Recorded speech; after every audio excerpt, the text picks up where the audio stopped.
Bonjour et bienvenue dans cette vidéo qui entre dans le cadre de la contre-histoire de Michel Onfray. Aujourd'hui, un sujet délicat, très délicat. Le titre de cette vidéo n'a pas d'intention polémique. Il pose une question qu'il est nécessaire d'aborder, celle de la place de la pédophilie dans une société où la condition première de l'existence est la recherche du plaisir, notamment sous sa forme charnelle, c'est-à-dire une société hédoniste.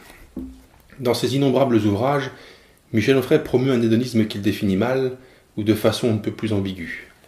Commençons par redonner les définitions des quelques concepts évoqués dans le titre de cette vidéo. Par pédophilie, nous parlerons d'une attirance sexuelle qu'un adulte ressent à l'égard d'un enfant. Par définition, ce mot n'induit pas nécessairement le passage à l'acte. Un adulte peut constater qu'il éprouve cette attirance, qu'il nourrit ce genre de fantasme sans passer à l'acte, c'est-à-dire sans entreprendre de relations sexuelles avec un enfant. Pour parler d'hédonisme, nous reprendrons la définition qu'en donne Michel Onfray, qui se base structurellement sur la sentence de Chamfort « Jouis et fais jouir », sans faire de mal ni à toi, ni à personne. La recherche du plaisir selon Onfray est essentiellement tournée vers le plaisir charnel, physique, sexuel, le plaisir de l'éros, vers l'utilisation des sens, l'odorat et le toucher en tête, qui sont pour lui des moyens d'accès vers l'extérieur, vers l'autre, vers les autres. Le plaisir selon Onfray est nécessairement interactionnel, sauf dans le cas de la masturbation qui est une sorte d'exception qui confirme la règle. Si Michel Onfray définit aussi étroitement et partiellement la notion de plaisir et donc d'hédonisme, c'est qu'il l'a entièrement façonné en opposition à la religion. Ce qu'il met sous des termes aussi généraux que hédonisme et plaisir est en réalité le petit programme du parfait athée anticlérical. Partant de là, il ne faut pas s'attendre à ce qu'il développe des concepts très poussés ni très subtils. Son travail est un travail militant qui s'habille des fanfreluches du philosophe. Par civilisation, nous nommerons l'ensemble des règles, des valeurs, des cadres, des structures, des options sociales, prises par une communauté de personnes afin d'organiser la vie au quotidien dans un cadre défini supposé œuvrer pour l'intérêt général. La question ici est de savoir si la sentence de Chamfort et quelques passages de livres de Michel Onfray offrent un cadre à la possible expression de la pédophilie. La pédophilie est sévèrement refusée par nos sociétés, que ce soit dans sa pratique, qui scandalise au plus haut point, comme dans sa perspective, y compris à état de fantasme, qui inquiète à juste titre. Cette révulsion, ce rejet de la pédophilie est une réponse civilisationnelle à une situation qui, sans cette entremise des valeurs, des règles et des normes édifiées, ne rencontrerait pas d'obstacle. La civilisation existe parce que ses bâtisseurs admettent que l'homme est capable du pire et que pour l'empêcher de donner libre cours à ce pire, il faut l'encadrer, poser des balises et définir des interdits sociaux et moraux. Ces interdits, dès lors qu'ils sont violés, entraînent des sanctions qui dissuadent de sortir du cadre. Intégrés de façon paradigmatique dans notre quotidien, ces interdits agissent comme un démotivateur, comme une raison convaincante de se comporter en être humain social plutôt qu'en prédateur. Évidemment, les totalitarismes ont pour particularité de resserrer les balises au-delà de leur fonction salvatrice et utile, qui est d'empêcher par la dissuasion l'expression des pulsions nuisibles.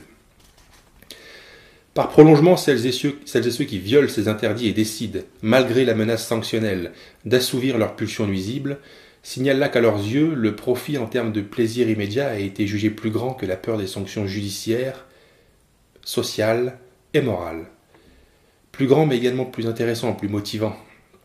En somme, l'intérêt personnel se met à prévaloir sur l'intérêt des victimes, c'est-à-dire sur l'intérêt général, dès lors que ce n'est pas la crainte des sanctions qui participe à conditionner notre comportement, mais la quête de l'assouvissement de certaines passions. L'exemple de la pédophilie est un exemple concret. Nos sociétés ont défini une distinction entre adultes et enfants et décidé que les deux ne devaient pas être traités ni encadrés absolument de la même façon sur certains aspects. On considère que les enfants sont influençables, qu'ils n'ont pas la culture intellectuelle nécessaire pour distinguer correctement chaque situation, qu'ils ne disposent pas de la maturité, de l'expérience qui leur permettrait d'apprécier la nature, le contenu et les conséquences d'un choix. Par exemple, nous interdisons aux établissements bancaires et aux organismes de prêt de faire signer des contrats financiers des enfants. Alors bien sûr, on peut nous répondre qu'à 14 ou 15 ans, et même à 12 ou 13, certains enfants sont plus matures que des adultes. C'est exact, mais qu'importe. Une règle s'établit en fonction de principes généraux, influencés par la majorité. Concernant la sexualité, il en va de même. La loi sanctionne la pédophilie parce qu'elle considère que la sexualité est une activité qui n'est pas sans conséquences, et qu'à ce titre, elle doit être réservée à des gens qui ont pleine conscience de ces conséquences. Le sexe n'appartient pas au monde des enfants, qui ont d'autres priorités, d'autres centres d'intérêt, n'en déplaise aux Freudiens. On considère qu'un adulte qui serait parvenu à convaincre un enfant d'avoir des relations sexuelles avec lui, par exemple contre quelques promesses de récompense, dans la mesure où il est à l'origine de l'introduction de la thématique sexuelle dans le monde infantile qui jusqu'alors n'en tenait pas compte, s'est comporté en manipulateur. C'est un cas flagrant de l'importance de la civilisation, de ses règles, de ses valeurs, qui protègent les uns contre la prédation des autres. Dans sa vision du monde, Michel Onfray considère donc que le plaisir doit être le but ultime, la perspective vers laquelle il faut tendre en toutes circonstances. Dans ses livres, le thème de l'entrave au plaisir est souvent évoqué. En premier lieu, la religion, qu'il prend pour la première génératrice d'entrave. Il l'accuse d'avoir fait croire aux gens que le plaisir est mal, mauvais, qu'il était un péché, et de les avoir convaincus de s'en détourner en induisant dans leur tête le scrupule et la morale. Par conséquent, et pour respecter son plan manichéen, lui, Onfray propose qu'en réponse, nous supprimions ces entraves primitivement morales et ensuite sociales. L'âge, par exemple, est typiquement une entrave morale devenue tabou social. D'après lui, ceux qui font de l'âge, donc aussi de la différence d'âge, une condition d'acceptation et de refus d'une possibilité d'exercer le plaisir, sont englués dans de vieilles et ringardes considérations d'un ancien monde par trop conditionné par les tabous et la bienséance morale futile. Lui prône un plaisir sans tabou, libéré des carcans de la civilisation, ces empêcheurs de jouir. Dans sa théorie du corps amoureux, il écrit « En matière de sexualité, même principe, ne rien s'interdire, sauf ce qui contrevient à la paix de l'âme, construite avec patience et longues habitudes. Garçons et filles, jeunes ou moins, beauté ou pas, sagaces ou non, uniques ou multiples, pourvu que se pratique un éros léger, accessible et facile. » Au milieu de sa tirade, il pose tranquillement un petit « jeune ou moins » qui laisse songeur, d'autant qu'il récidive ailleurs. Au contraire de l'ordre phallocrate et misogyne du mariage monogame, qui suppose et appelle une option fondamentalement inégalitaire, l'ordre matérialiste hédoniste du libertinage rend possible l'intersubjectivité dans une égalité parfaite. Hommes et femmes, érastes et éromènes, l'un et l'autre des partenaires, quel que soit le sexe, l'âge, le statut, se valent absolument, totalement, intégralement. Encore une fois, l'âge est une condition dont il appelle au dépassement. Le propos est ambigu, ce qui n'est sans doute pas involontaire. Les défenseurs d'Onfray, qui n'imaginent pas que leur idole ait pu laisser passer un propos qui offre certaines conditions d'acceptation d'une sexualité intergénérationnelle incluant la génération infantile ou adolescente, vont prétendre, pour convaincre les sceptiques autant qu'eux-mêmes, qu'Onfray ne parle là que de différence d'âge entre adultes. En somme, qu'il parle de sexualité libre et libérée, par exemple entre une femme de 20 ans et un homme de 60, ou l'inverse.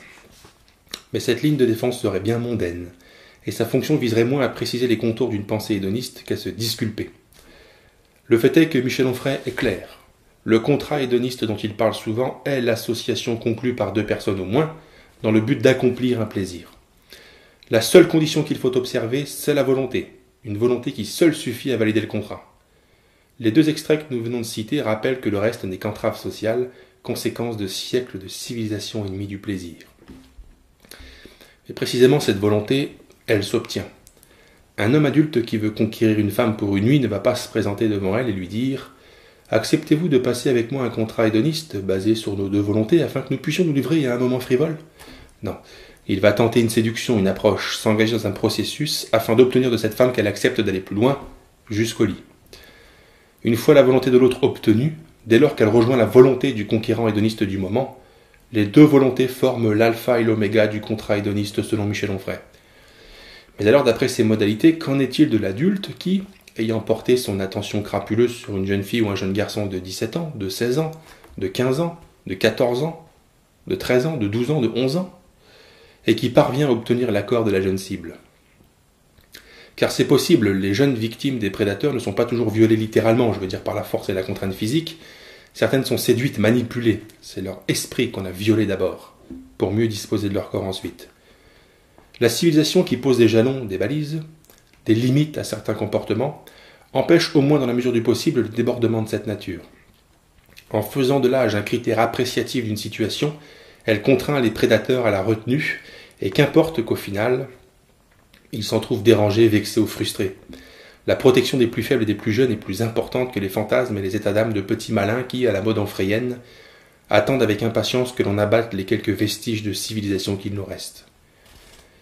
Pour lui, dans la mesure où seul compte l'observation des modalités permettant l'accès au plaisir, la civilisation est une machine à réprimer les passions et les envies.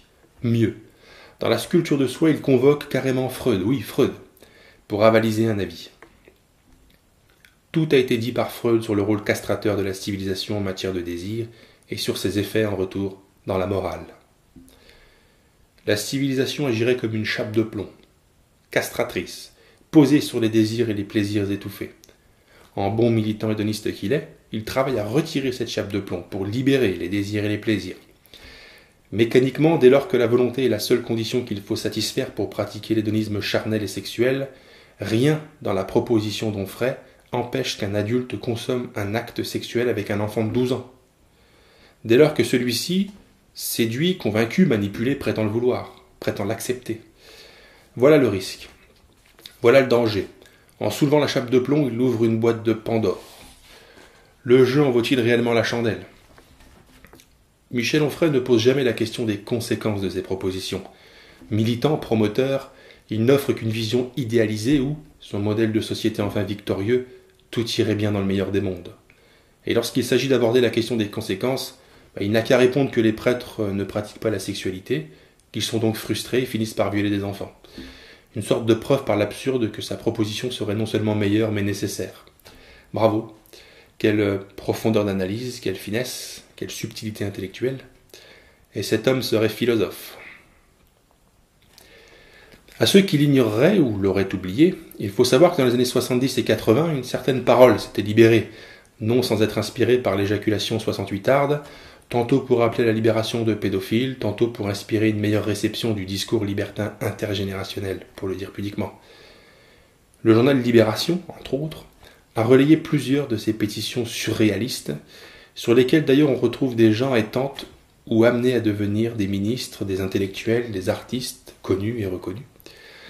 On y demandait d'abroger la loi sur la majorité sexuelle, on y demandait la libération d'adultes ayant eu des relations sexuelles avec des enfants.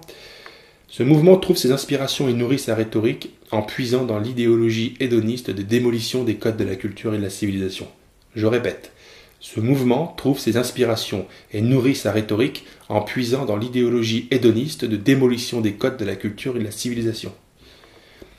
Bien entendu, nous savons, pour l'avoir démontré, que Michel Onfray est un intellectuel de plateau télé, que sa pensée ne dépasse pas le cadre imposé par les canons de la bienséance bobo. Officiellement, il ne peut que décréter son rejet des conséquences possibles de son idéologie, et même nier la paternité de cette idéologie dans ses conséquences. L'hédoniste bontain peut regretter la pédophilie et rappeler qu'elle n'est pas le but que poursuit l'hédonisme, bien que ce soit structurellement faux. Comme le communiste peut regretter la dictature et les goulags, ou l'organisateur d'un match de boxe la mort de l'un des deux sportifs. Il n'empêche que ces réalités existent. L'organisateur du match de boxe se défendra en affirmant que toutes les règles de sécurité étaient respectées, oubliant qu'au-delà de ces modalités, c'est le fait même de se livrer à pareil combat qui expose primitivement au danger. Semblablement, l'hédoniste se défendra en affirmant avoir défendu un hédonisme construit, oubliant qu'au-delà de ces modalités, c'est le fait même de se livrer à ces pulsions qui expose primitivement au risque de dérapage. Ces dérapages, ces accidents, ces dérives, au lieu d'être ignorés, doivent être pris en considération comme autant d'éléments qui imposeraient la tempérance. Le mouvement pro-pédophile est une conséquence de l'importance qu'a pris, à partir de 68 et ensuite, le discours hédoniste voué à l'effondrement des barrières morales dressées par la civilisation. Pourquoi aucun journaliste, sur aucun plateau média, ne demande à Michel Onfray s'il mesure la part de responsabilité de son idéologie dans ces dérapages? J'invite ceux qui ont suivi cette vidéo à cliquer sur le lien que j'ajoute à la description. Il renvoie vers la page Wikipédia concernant ce mouvement, cette gauche libertaire pro-pédophile. C'est très instructif. Merci d'avoir suivi cette vidéo et à bientôt dans la prochaine.